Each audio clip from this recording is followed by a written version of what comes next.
Добрый вечер. Вы смотрите программу «Якутия в деталях». С вами Сергей Михедов. Эмоциональное и психическое здоровье людей за последние несколько лет стало одним из главных приоритетов правительства страны и региона. Эмоциональное состояние встало в один ряд с физическим.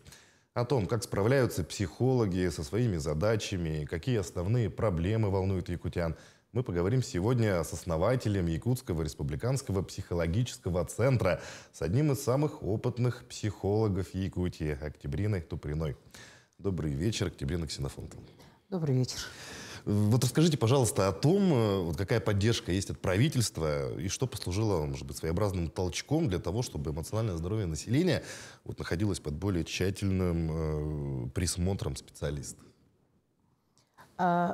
Хочу сказать, что действительно поддержка со стороны и главы республики, и правительства, она очень существенная. Да? Потому что, в общем, я могу сказать, в своей жизни я дождалась этого.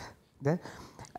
Почему я так говорю? Потому что практическая психология, вообще психологическая практика, она в нашей стране развивается последние 30 лет всего. То есть раньше практиков, психологов, как специалистов такого, множества специалистов не было. Да? И сейчас эта профессия стала массовой. Нас, слава богу, сейчас много. Да, и мы существуем в разных ведомствах. То, что сейчас правительство и в стране, и в нашей республике обращает внимание на состояние здоровья, на психическое состояние здоровья населения, это вообще очень здорово. На самом деле, потому что наступили такие времена, когда действительно уже нельзя это игнорировать. Потому что мы живем в эпоху сильнейших тектонических изменений. Человек должен адаптироваться к новым условиям. Да, и мы очень радуемся, что вот сейчас такая во всех отношениях есть хорошая поддержка. Задать вопрос гостю программы можно в прямом эфире по телефону 42 14 39 или по номеру горячей линии в мессенджере Telegram +7 914 235 05 02. Также вы можете задать вопрос через наше мобильное приложение. Чтобы скачать его, достаточно отсканировать QR-код, который вы сейчас видите на экране. Вот то, что правительство страны и региона осознают необходимость качественной работы психологов, мы с вами выяснили, да. Вот насколько сегодня якутяне готовы работать над собой, над своим эмоциональным состоянием, и осознают ли якутяне важность этого процесса? Надо сказать и к чести нашего населения, действительно у нас очень много сейчас запросов. Это говорит о том, что у нас люди ищут ответы, да, и даже по сравнению с теми годами, я же больше 30 лет тому назад стала практиковать, в то время я очень часто слышала, что мне вы не нужны, потому что мне не нужен психиатр, я не псих. Так часто говорили. Да? А сейчас таких выражений я слышу практически 1-2 раза в год. Да, то есть, во-первых, это я по своему субъективному опыту говорю. А вообще, если так посмотреть, если серьезно посмотреть наши цифры, да, наш республиканский психологический центр МГБУ, то есть государственное бюджетное учреждение, если посмотреть по цифрам, то цифры у нас очень солидные. Обращение у нас на 2 недели вперед запись идет. Да, то есть люди идут, и еще есть немаловажный фактор. Если раньше, лет 20 тому назад, очень часто обращались в большей степени женщины, то теперь обращений от мужчин стало очень много. И если так посмотреть по возрасту, то обращающиеся примерно 17-18 лет до 60 лет. Да, то есть такой, во-первых, большой возрастной разброс. Естественно, вопросы, их тоже можно систематизировать, посмотреть, да. Но хочу сказать, что и по запросам, если так посмотреть, то есть определенная категория людей, которые обращались по какому-то вопросу, а потом уже проработав этот вопрос, через какое-то время они уже приходят к вопросу развития собственной личности. И это тоже очень интересно вообще за этим наблюдать. Да, то есть я очень радуюсь тому, что на протяжении своей вот такой профессиональной практики я вижу вот эти изменения, да, когда есть запрос и когда психологическая культура в обществе, она формируется очень хорошо. Да, потому что еще 30 лет тому назад об этом не приходилось говорить. И вот то, о чем я уже сказала выше. То есть можно смело говорить о том, что общество у нас готово обращаться к психологам. Готово. Люди приходят, и не только с проблемами, но и с вопросами развития, так сказать. Да, потому что тут еще есть такой очень немаловажный фактор, как то, что вот запросы, эти люди уже приходят с достаточно грамотными запросами.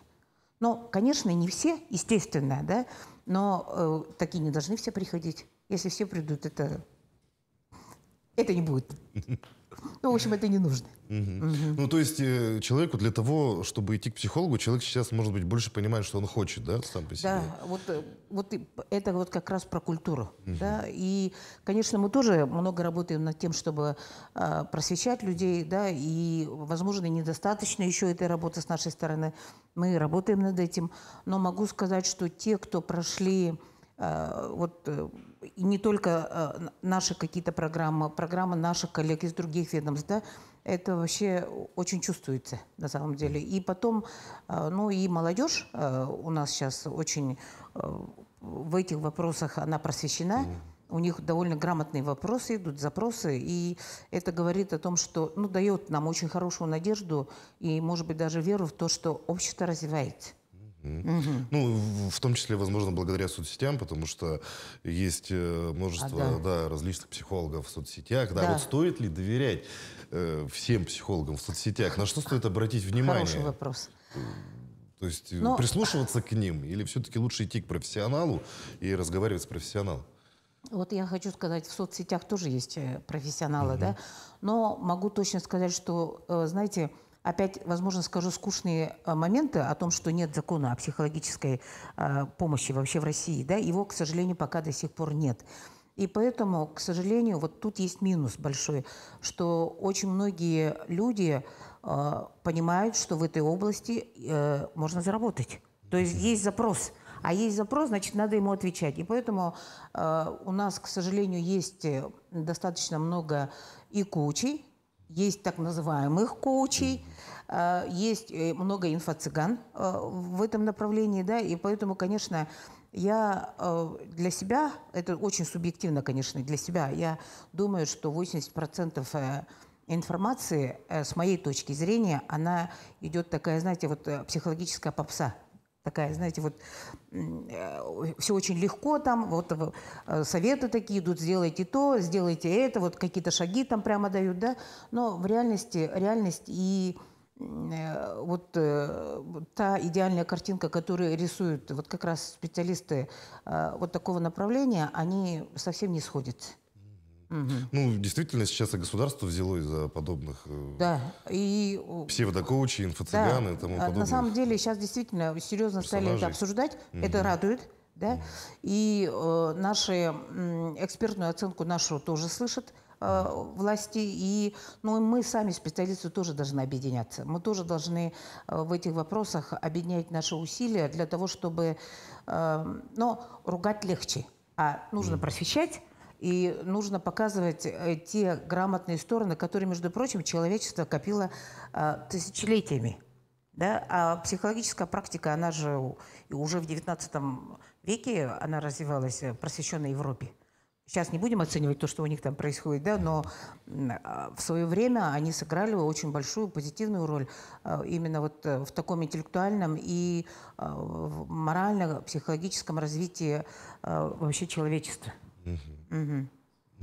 Ну, вот как мы уже говорили о том, да, что у психологов подходы разные, да, есть люди, разные каналы коммуникации могут к себе подобрать, кто-то там через соцсети общается, кто-то сеансы проводит, да, психологические. Вот если вот нужно пожалеть, да, одного человека, например, да, своего клиента, другого напротив поддержать, да, может быть, как-то строго и лаконично, вот и какое направление, вот как работает психолог сам, да? То есть он работает только в своих рамках или все же можно вот экспериментировать во время работы? У вас есть какой-то, может быть, свой стиль работы? Вот расскажите об этом. Я думаю, что на самом деле свой стиль работы есть у любого профессионала. Он вырабатывается, конечно, годами, методом проб и ошибок, между прочим. Да? И любой толковый специалист, мне кажется, это в любой профессии, он всегда учится у тех людей, с кем взаимодействует, и в том числе с клиентом. Клиенты иногда у нас могут такому научить, чему вот ты в учебниках не вычитаешь, называется, да? И поэтому я хочу сказать, что, конечно, это, несмотря на то, что есть общие правила, общие подходы, все-таки это творчество. Вот психологи практики знают такое имя, как Ролло Мэй. Да? Ролло Мэй. Это очень известный практик, он американец был, к сожалению.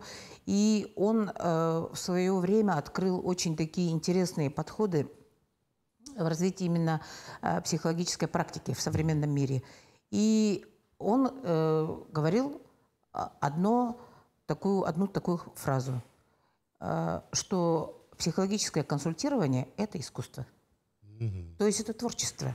Да? И это интеллектуальное творчество, это всегда взаимодействие с клиентом. Это когда ты работаешь на уровне вот таких субъектных отношений. Не субъект-объект. Вот, допустим, вот я консультант, вы, значит, консультируемый. И если я к вам буду относиться как к объекту моего такого влияния, да, я стою над вами, я вся такая мудрая, а вы такой глупец. И вот я вас, значит, такого несмышленыша учу. Да? Тогда, естественно, это не профессионально. Потому что вы приходите со своим запросом, у вас своя жизнь, у вас свое видение. Единственное, что я могу быть опорой вот в тех вопросах, экспертом, в тех вопросах, по которым вы ко мне обратились. Если я не смогу на ваш запрос ответить, я должна, по идее, вас направить к специалисту, который сможет найти ответы на ваши запросы. Вот, по идее, вот такой субъект-субъектный, это вот такое творческое должно быть взаимодействие. А вообще, как часто приходят люди, может быть, я не знаю, с какими-то, ну, со страхом идти к психологу, да, и потом раскрываются? Конечно. Вообще, чаще всего, наверное, люди не готовы или готовы? Вот как вы считаете? Ну, как правило, те люди, которые к нам первый раз идут, вот у них как раз и бывает такое напряжение, или у кого был не очень удачный опыт, уже предыдущий опыт, да, когда он не нашел своего психолога, есть такое выражение у нас, да, то в этом случае, конечно, они бывают напряжены, но человек, несмотря на первую неудачу, он сделал шаг, да, пришел, и если мы... Вот наша профессия, наверное, чем хороша? Тем, что она... Вот все, что лучшее в нас есть, как в людях, и в тех учебниках, в той интеллектуальной информации, которую мы переработали для себя, а это же опыт поколений, да, и вот это все начинает работать. Вот это очень такое, знаете, ни с чем не сравнимое чувство такое, знаете, полезности. Когда ты удовлетворяешь, наверное, какие-то свои очень высокие потребности, вот в самореализации у тебя есть какая-то сила, да, и в этот момент ты с этим делишься. И когда человек после консультации уходит, задумавшись, не на эйфории именно, а именно задумавшись, можно сказать, что ты в этот момент, вот сегодня ты достиг вот какого-то хорошего профессионального уровня. Да, но это бывает не всегда. Ну да, клиенты бывают разные. Разные. Действительно, клиенты бывают разные. И люди разные, естественно. Мы все это понимаем. Но вот сам клиент, да, вот смотрите, как вы можете понять, что вы помогли человеку, да? То есть вы понимаете, какой-то отклик ловите? Или вы видите, что человек каким-то образом развивается, не знаю, меняется, может быть, что-то в нем? Да, маркеров существует много, конечно, да. Всеми секретами делиться не буду, но могу сказать, что все-таки кроме профессиональных оценок существует еще и интуиция. Да. И профессиональная интуиция, которая оттачивается вот годами, и когда мы видим, что иногда люди сами открываются и дают какую-то хорошую оценку, но лучше всего, когда у них появляется следующий вопрос. И этот следующий вопрос, когда они уже готовы сами искать ответы. Да? Не обязательно уже опираться на психолога. Ну вот теперь предлагаю немножко углубиться в вопросы психологии. Что волнует якутян сейчас, чем чаще приходят люди? Давайте для начала поговорим о том, что волнует якутян. Ну вот на данный момент, конечно, это все-таки СВО. Очень много связано со специальной военной операцией. Мы, семьи, особенно вот в прошлом году и в начале этого года, да, мы сами тоже находились в достаточно сильной ситуации такого напряжения, искали ответы, как же грамотно работать. Да? И надо сказать, что какие-то ответы, конечно, мы нашли, а в чем-то, естественно, продолжаем это делать. Но все, что связано со СВО, это очень сильное напряжение. Да? Напряжение, когда родители, жены, родные, братья, сестры, они ждут своих мужчин, они волнуются. И вот как они справляются с этими сложностями, вот связано именно с ожиданием. Да? И вот то чувство опасения за жизнь своего близкого, это, с этим жить, конечно, очень тяжело, на самом деле. Вот. И это первое. Но вторая и, наверное, классическая вот такая потребность, которая наверняка, она вечная, это семейные проблемы. Да, любые семейные проблемы. Это и поколенческие проблемы взаимодействия внутри семьи, это вечная тема отцов и детей, это воспитание детей, это супружеские отношения. Да? То есть этот набор, он существует всегда и, наверное, будет существовать всегда, слава Богу. Да? Почему я говорю «слава Богу»? Потому что это говорит о том, что люди, семьи тоже развиваются, они тоже ищут ответы. И сообразно тем переменам, вот социально-экономическим, социально-политическим переменам, которые происходят в жизни, людям же важно адаптироваться к ним. И жизнь как бы снова и снова дает какие-то вызовы, и вот нужно учиться этому соответствовать, отвечать. И вот люди адаптируются вот к этим новым условиям. И вот в поисках этого вот идут вот эти запросы.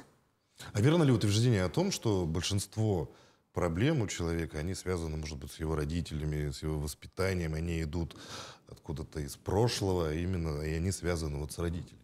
Верно ли это? Это верно, потому что классический психоанализ и вообще вот говорит о том, что первый, когда мы входим в социум, да, вот мы родились, входим в социум, первые люди, через которых мы входим в этот мир, это наши родители.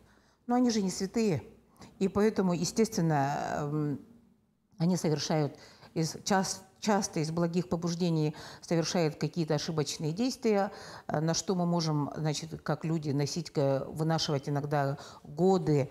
Иногда мы не признаем, не осознаем, что у нас есть какие-то обиды или, может быть, даже чувство гнева, там, желание отомстить и прочее. Да? Но это обычные, на самом деле, переживания совершенно нормального человека. То есть они, как сказать... Тут знаете, что я хочу сказать? Наверное, добавить нужно, пояснить вернее, что мы, российское общество, мы же на самом деле общество достаточно сильно травмированное. Да, вот если вот так посмотреть на историю нашей страны, историки хорошо это подтвердят, я надеюсь, что у нас была всегда вот такая трудная очень судьба, трудная история. И, собственно говоря, за счет этого, наверное, существует и крепость россиян, о котором сейчас много говорят, да? А вот если брать нашу вот северную культуру и еще такие этнические особенности нас, например, народа Саха, я хочу сказать, что у нас мы сейчас вот на протяжении своей практики я могу сказать, что часто вижу, как вступают в конфликтное взаимодействие две установки. Одна установка – это психология выживания, да, которыми жили наши предки. Они выживали в этих тяжелейших условиях, да, выжили. А теперь наступили вдруг такие времена, особенно с развитием интернета, да, когда, значит, вот это все-таки законы глобализации сработали. И мы сейчас, буквально же вот в реальном времени можем видеть то, что происходит в других местах, в других государствах, странах. И вот этот информационный такой прорыв очень сильный, он сподвигает к тому, чтобы мы развивали в себе психологию развития. Нам хочется жить так же, как там где-то живут, да, видеть то, что они видят. И, естественно, это предполагает набор определенных совершенно других установок, и представлений, и знаний, и умений, да. А ко всему этому надо адаптироваться. Такие вещи не происходят быстро.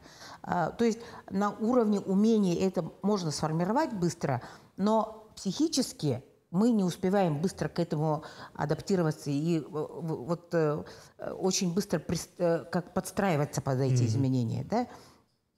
И поэтому за счет этого вот вступает в взаимодействие вот эти две вот эти установки, довольно непростые, психология выживания и психология развития, и люди часто теряются вот в этих вопросах и не понимают иногда вообще, что с ним происходит. И когда человек осознает, что, оказывается, существует такая проблема, ведь человек очень сильно успокаивается, что, оказывается, во-первых, это не с ним одним это происходит, это множество людей это, во-первых, испытывает, а во-вторых, что это объективная проблема. Объективная, она не просто отдельно взятая субъективная проблема, она вот именно объективная на этот момент развития общества. Ну, действительно, с появлением интернета у людей появился доступ ко всем знаниям мира, да, люди могут очень много узнать, прочесть. Ну, смотрите, да, например, у человека появляются какие-то проблемы психологические, да, он нашел в интернете какие-то книги, прочел, но проблема никуда не уходит. Вот как понять, да, вот эту грань, когда стоит идти к психологу, или, может быть, самому можно разобраться с какой-то проблемой? И вообще, стоит ли самому разбираться с проблемой? Или лучше сразу обращаться к психологу и идти на консультацию и получать все ответы? Ну, вначале все равно надо, конечно, самому. Да? Мне кажется, это совершенно нормальная человеческая реакция, когда ты пытаешься понять, а что со мной происходит. Здорово, если вы задаетесь таким вопросом. И действительно можно что-то почитать, но все-таки психологические изменения когда происходят? Когда человек проживает чувства. Он должен проживать чувства. А современный человек так устроен. Вот, кстати, минус, наверное, нашего агрессивного информационного мира заключается в том, что слишком много информации. И человек не знает, на что ориентироваться, да, какие ориентиры выбрать, потому что один говорит одно, другой говорит другое. Близкие вообще говорят совершенно иные вещи. А те люди, которых ты любишь, там, бабушки и дедушки, вообще могут говорить совершенно третье, да. И, естественно, у человека возникает чувство напряжения. В первую очередь, когда мы читаем, и мы осознаем, что, оказывается, то, что я испытываю, испытывают еще и другие люди, мы более-менее успокаиваемся. Ну, если вы чувствуете, что у вас появилось какое-то навязчивое состояние, что вы уже себя физически не очень хорошо чувствуете, да, там плохо спите, вы все время обдумываете одно и то же, и вы чувствуете, что вы как будто бы ходите по кругу, вот тогда можно уже обращаться к специалисту. Да. А какие занятия более эффективны? Да? Групповые занятия, где ты понимаешь действительно, что у тебя такая же проблема, как и у тех же людей, кто пришел с тобой, у таких же клиентов? Или лучше все-таки индивидуально получать консультацию?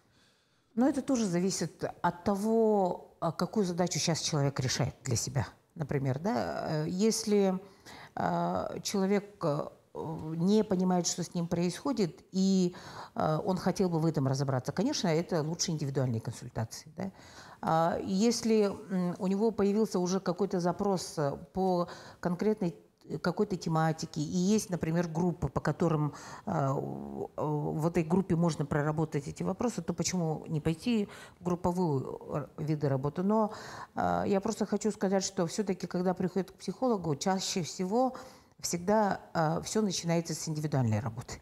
Да? Потому что и это, собственно говоря, возможно и грамотно, потому что психолог может сориентировать, помочь человеку сориентировать, в каком направлении и какие вообще возможности существуют. Потому что, несмотря на то, что вот я говорила, что психологическая культура, она повышается, тем не менее, она пока не настолько высока, чтобы люди могли знать четко, куда идти, в каком случае идти. Да? Я думаю, что через какое-то энное количество лет люди будут в этих вопросах более грамотные. Ну вот мы смотрим все, да, западные фильмы, видим в этих фильмах, да, существуют такие понятия, там, клубы анонимных алкоголиков, да, клубы анонимных наркоманов. Вообще у нас существует ли такая практика в Якутии? И если нет, почему она неэффективна? На самом деле про клуб анонимных алкоголиков он есть, он существует, да, и довольно эффективно, причем на протяжении многих уже лет, да, и те, кому нужно, к ним находят путь. Мы можем сориентировать, куда обращаться, да. По поводу анонимных наркоманов я не слышала, но, возможно, там есть ответвление в группе анонимных алкоголиков. Но вообще группа поддержки, о которых вы говорите, это группа поддержки, да, вообще сама как форма работы, она только стала развиваться. И вот, кстати, клуб анонимных алкоголиков, он у нас, наверное, все-таки это первая ласточка. Да. И я думаю, что эта работа, она имеет перспективу. И вот в связи с тем, что вот мы в прошлом или позапрошлом, уже даже не помню, получили помещение, сейчас у нас идут ремонты и прочее, да, когда мы вот эту нашу базу улучшим, добро пожаловать и на нашу площадку тоже. Я думаю, что у нас будут работать эти группы. Ну, кстати говоря, о поддержке, да. Группа поддержки называется. Да, группа поддержки. Да. Ну вот, мне подумалось сразу, да, поддержка, значит, можно иногда обратиться, например, да, просто выговориться, может быть, хочется, да. И можно выговориться, например, своему другу, там, товарищу, да, или даже незнакомому человеку. Да. Просто прийти, рассказать, эффект, да, свою историю, и эффект будет. Будет. Вот этого может быть достаточно, или все-таки лучше идти к психологу? Может быть достаточно. Это в зависимости от той ситуации, в которой находится человек. Да, и тут самый маркер всегда один. У него напряжение спало, значит, у него появилось чувство удовлетворения. Если у него появилось чувство удовлетворения, он почувствовал, опять же, красоту жизни, что его уже какие-то вещи не так угнетают, да? Он чувствует, что в себе силы дальше двигаться по жизни, ну тогда, значит, все, цель достигнута. Вот, кстати, как у специалиста хочу вас спросить, пользуясь возможностью, опишите психологически здорового человека. Вот психически здоровый человек, что он испытывает, какова у него жизнь? Психически здоровый человек – это человек, который чаще всего осознает свои какие-то жизненные цели, задачи, он к ним идет, он принимает себя не идеального, да, со всеми вытекающими. Он знает, ну, скажем так, во всяком случае, в общем хотя бы, знает свои сильные и слабые стороны. Да, и это человек, у которого сформировано критичное мышление. То есть, когда он встречается с чем-то незнакомым, он готов переработать эту информацию, а не только защищаться. Да, у нас же очень много людей, которые сразу защищаются, да, и боятся. Ну, то есть они защищаются, потому что боятся, и часто не осознают, не признают, что они вообще боятся. Один из важных чувств, с которым надо постоянно работать для того, чтобы психологически быть здоровым, это чувство страха. Ну, оно есть у всех, и без него оно никак. Есть у всех, да, потому что чувство страха, он помогает вообще выжить, физически выжить, да, но в социальном окружении это чувство страха иногда люди могут драматизировать, а наоборот иногда могут вообще недооценивать вот меру страха. И поэтому это тоже очень такой, знаете, непростой вопрос, и он очень индивидуальный. Очень, да. Тут нет универсальных ответов. Ну, действительно, вот существует огромное количество техник, да, может быть, которые помогают успокоиться, да, расслабиться. Вот как часто вы сами ими пользуетесь, да? Например, в сложной ситуации, да, можно забыть обо всем, да. И вот как научиться применять полезные вот эти техники, знания, многократной практикой, постоянными занятиями. Ну, может быть, заодно подскажете какую-то простую технику, да, как справиться с волнением, например, да? Но что у людей очень часто встречается. Вообще, я хочу сказать, что, конечно, я думаю, что у каждого человека есть какая-то своя осознаваемая или неосознаваемая, осознаваемый или неосознаваемый набор каких-то техник, которые помогают человеку справиться с тем же волнением, да? Ну, там кто-то там овечек считает, кто-то там... Кто-то дышит просто, да, глубоко, дышит. Может, да? И действительно, дыхательные практики, они очень много дают на самом деле, да? И их сейчас существует очень много, и я думаю, но у каждого человека осознанно или неосознанно всегда существуют 2-3 техники, которыми он пользуется. А у некоторых и ритуалы, например, да, там Вот если вот так внимательно посмотреть, понаблюдать, у актеров же есть, перед тем, как выйти на сцену, значит, кто-то крестится, кто-то там как раз делает, совершает какие-то дыхательные техники, у кого-то есть какая-то вот то, о чем я говорила, ну, не традиция, а вот это именно какой-то ритуал, который человеку помогает справиться. Да? Вот ты его совершил, и все, ты собрался, ты успокоился. Да? И я думаю, что таких техник существует много, но самое главное, чтобы это помогало самому человеку. Вообще все, что касается психологических моментов, все очень индивидуально. И иногда то, что работает на одного человека, он может не работать вообще на другого человека. Да? И поэтому тут я бы не сказала, что существуют какие-то универсальные техники для всех. Но самый универсальный способ попить водички. Холодной водички. 3 глотка. Надо взять на заметку, да. чтобы 3 глотка, потому что это даже просто связано, когда мы испытываем стресс, биохимические процессы, мы пьем чистую воду, и это совершенно успокаивающе, очень хорошо влияет на наш организм. Все, мы сразу пришли в порядок. У нас вот, кстати, есть вопросы от телезрителей, да? Первый вопрос. Вот на чем строятся гармоничные отношения, да? И можно ли выстроить хорошие отношения без яркой влюбленности? За мной ухаживает парень, мне с ним комфортно, приятно, что он обо мне заботится, но я не чувствую той самой любви, про которую пишут в книгах. Ну, вопрос, видимо, связан с тем, что видимо, это очень молодой человек, молодая женщина, которая осваивает, видимо, только вот такие близкие отношения. И она получает опыт внимания, получения внимания, да, заботы именно вот от противоположного пола. Это уже не отцовское внимание, да, а именно вот от молодого человека. И это ее очень волнует. Судя по всему, ей это нравится. Но она пока еще не чувствует влюбленности. Ну, что я могу сказать? Ну, вы просто пока получаете опыт. Да, и поэтому строить гармоничные отношения можно, конечно, при условии, что это то, что вам нужно. Но если вы чувствуете, что этого вам мало, значит, надо искать дальше. Мой муж очень вспыльчивый человек. И мы все очень стараемся его не провоцировать, но порой бывает, что он взрывается на, казалось бы, пустом месте. Вот думаю, дело в том, что он никогда не высказывается, старается держать все эмоции в себе. Какой совет вы бы дали вот в данной ситуации? Ну вот тут ответ на самом деле в самом вопросе. Да? Там в конце говорится о том, что он не высказывается. Он не высказывается, то есть замалчивает проблемы. Замалчивает. Скорее всего, человек, он копит все время напряжение, а если он копит, то совершенно в ненужный момент он и взрывается. Я думаю, что этот человек сам очень мучается от этого, потому что он на самом деле мучает не только себя, он же мучает прежде всего своих близких, и у него вот внутренний конфликт с этим связан, наверняка еще усугубляется. И поэтому, ну что... Какой совет можно дать этой семье? Ну, перво-наперво, если это жена, то она все равно должна найти какой-то путь, убедить его заняться собой. Что обязательно нужно заняться собой. Он должен ответить себе на один вопрос. А почему я так себя веду? Почему? Вот если он найдет ответы на вопрос «почему?», да, тогда, я думаю, начнется хорошая динамика. Я очень стройная, достаточно симпатичная, но на меня никогда не обращают внимания молодые люди. Зато моя подруга имеет лишние килограммы, при этом всегда окружена вниманием. Вот. Дело в харизме, и можно ли вырастить в себе эту харизму и как-то проработать эту самооценку?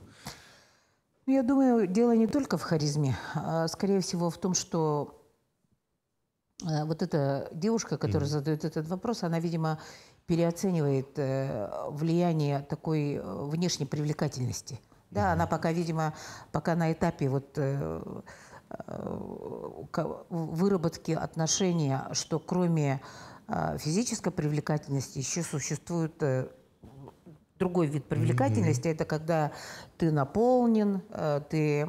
Вот харизма, о котором она задает. Ну, то есть тут вопрос такой...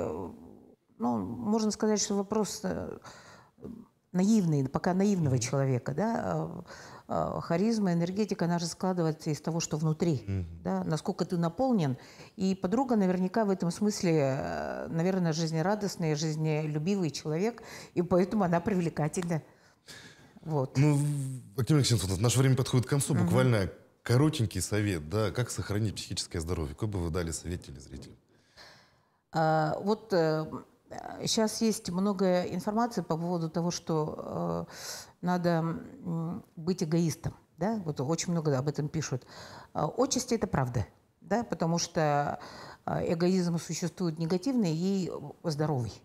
И вот здоровым, по идее, когда качество жизни улучшается, экономическое, да, вот тогда у нас появляется возможность заниматься собой. И вот тут надо реально заниматься собой.